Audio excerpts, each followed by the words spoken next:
I started from zero. So from being a man to zero, I don't got nothing.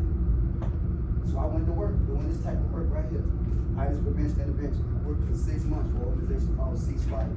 That building across the street, Parisian, I came here and was one of the first people that trained in that building over there, right? Nothing though, still nothing. But I started from the bottom. And I had my mind made up when I came out of there, like some people had their mind made up. I had my mind made up that no matter what, I'm never, ever going back to that place, ever. Some people make it seem cool. Yeah, we was kicking, we was beating people up, we did this, we done that. I'm telling people, man, stop it, man, stop it, cap. I'm telling people the truth. Especially these young men that think it's cool, think it's a badge of honor. Tell the truth. If your pillow was talking, to call your punk. You was in there crying at night sometimes. Real dudes was in there washing drawers. Not because they not because they was funny, but because they didn't have no income. They didn't have nobody on the street that would take care of them. They had to go to the commissary and get noodles, zooms and win-wins. So they had to do what they had to do in jail, right? That ain't nothing cool about that, right? I came out here, nothing. I started from zero. I had my mind made up no matter what. I'm not going back. So at any time, you can make a decision not to do what you think you got to do. You can make that decision and do something different. I did something different. Doing something different led me to doing this type of work. Laid me off. Guess what I did? I kept working. That's what I was supposed to be doing. They wasn't paying me. I did the work for like a year and a half without getting paid for Ceasefire. I was there so much, they thought I really worked there. They thought I was on payroll. I wasn't on payroll. I used to sit in the office with people that be asking me, they be laughing at me while they count their money every 2 weeks. I don't see how you doing this. Ain't no way I'll be like, if I'm gonna get paid. What I'm gonna do? Go back to the streets. So I kept doing it. And eventually somebody noticed it and they put me in a hospital. So you're looking at somebody that worked in 3 level 1 trauma centers.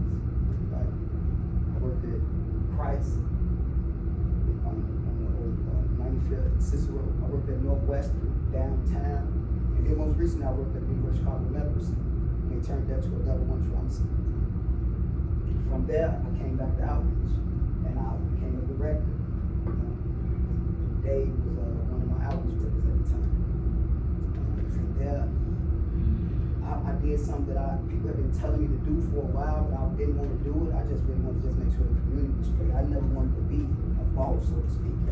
I didn't like the way they was running the community centers. I didn't like how we was treating the participants, the people who we supposed to be servicing. I didn't like that the service wasn't really getting to them. So I started my own agency, right?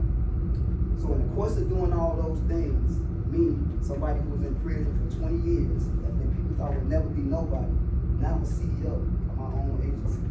Now I make over 6 figures a year. Now I'm a homeowner. All the things they said black men don't do, I own my own house.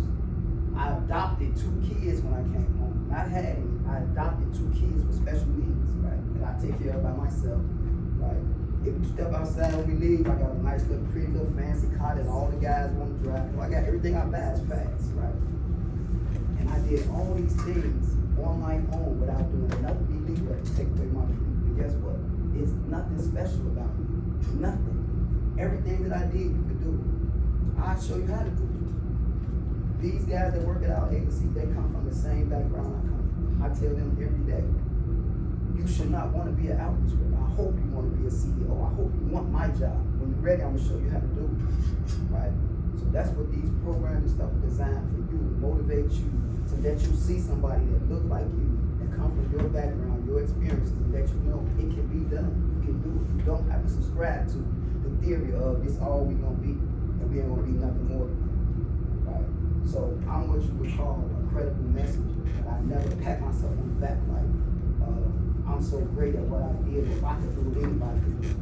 I do believe that it could be done, but I do believe that you got to have somebody around you that's pushing you to get it done, right?